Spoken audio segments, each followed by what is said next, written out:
Hi, welcome to Maggie Tet's Books. Today I'm going to do what I read for the first half of June. So this is what I read between the 1st and the 15th of June. And I read 6 books.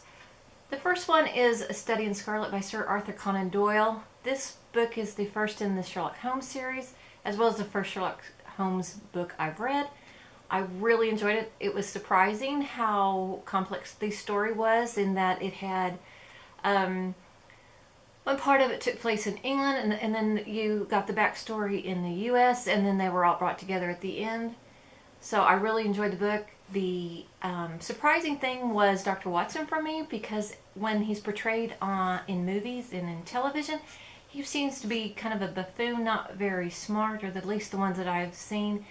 And you really get to see another side of Dr. Watson. He's a war veteran. He has physical and some probably mental problems from the war, and very smart, a good person, and he narrates the story. So I really enjoyed his character quite a bit, and I will continue with the other Sherlock Holmes series because I really enjoyed it.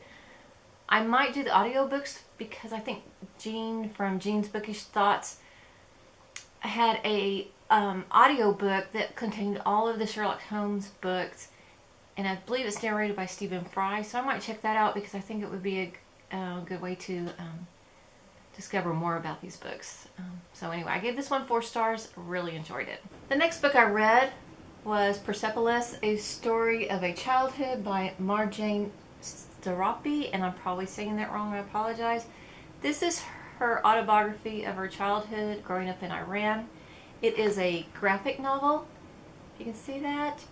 And it's the first graphic novel I've read, so I wanted to get more into this, but I do like autobiography, so I kind of cheated. It's very gripping.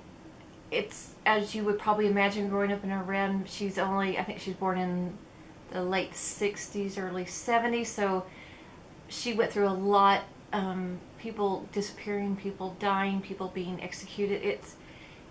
You can't imagine a child growing up in that type of environment. And there's a follow-on, a second book to this, and I want to read that as well.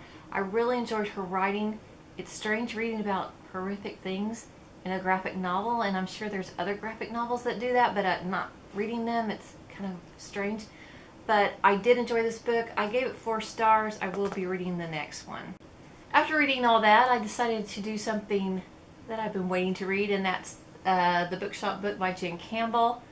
Love this book. It takes you all around the world to the different bookshops that she visited or heard about, and it also gives you book facts, and it gives you interviews from different authors. She does talk about one of my favorite bookstores that I've been to in Austin, and that's the Book People's bookstore. I really enjoyed this book. You felt like you were traveling with her, and it makes you want to just plan a trip where you do nothing but visit bookshops. Such a good book. I really enjoyed this one. Gave this one 4 stars. The next book I read was We Should All Be Feminists by Chimamanda Ngozi Adichie. And this book is the written form of her speech that she gave.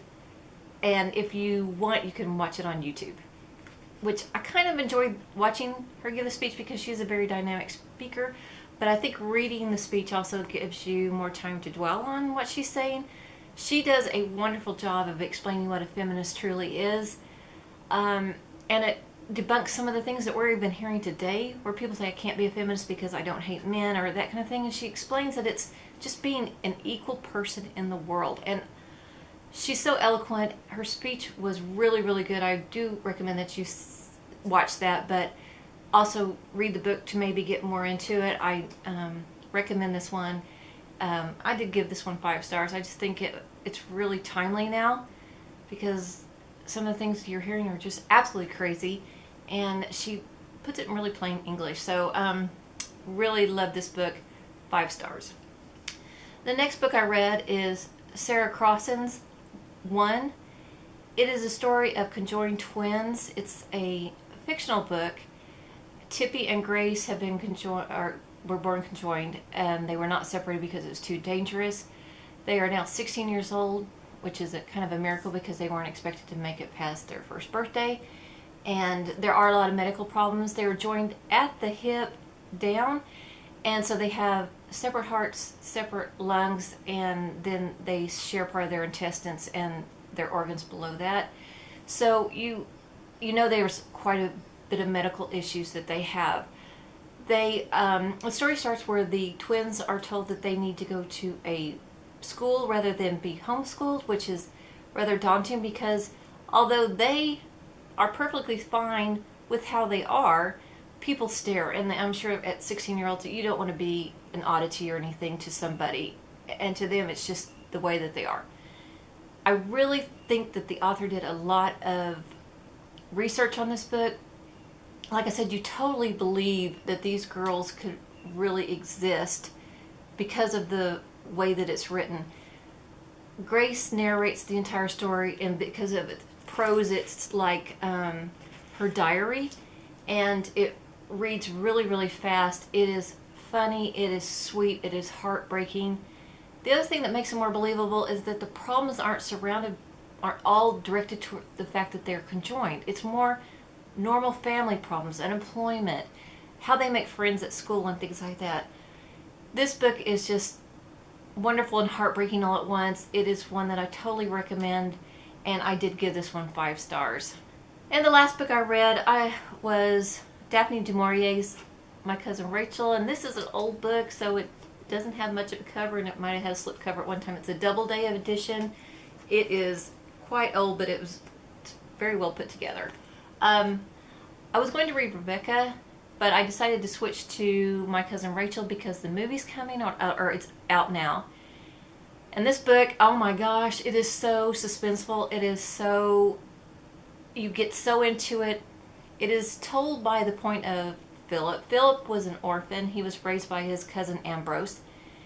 Ambrose is quite rich, has a lot of land in England, and the two of them are together until Ambrose gets a little bit older and he can't tolerate the winters in England.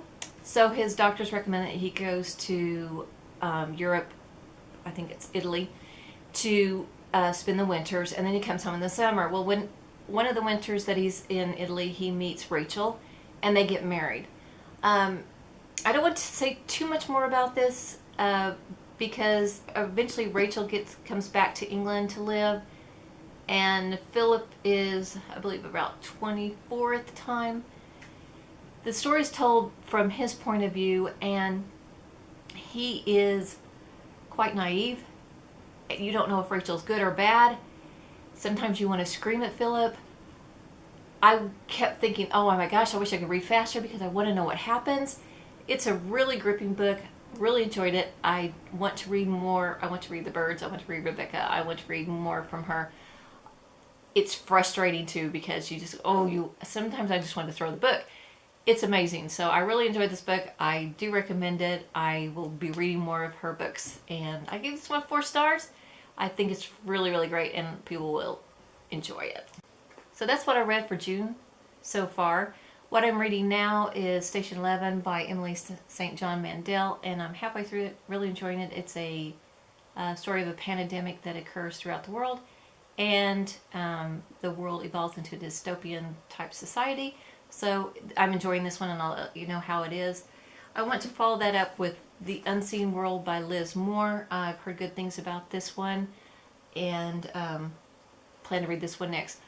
I do have some books coming from Book Depository that I'll do a haul on, and also want to read some of those this month because I've heard some good things about the ones I've read. I had to order some from England because they weren't available in the US yet, so they're taking a little while to get here. Please let me know what you're reading this month. If you read any of these books that I've read or am going to read, let me know what you think in the comments, and I'll see you later. Bye.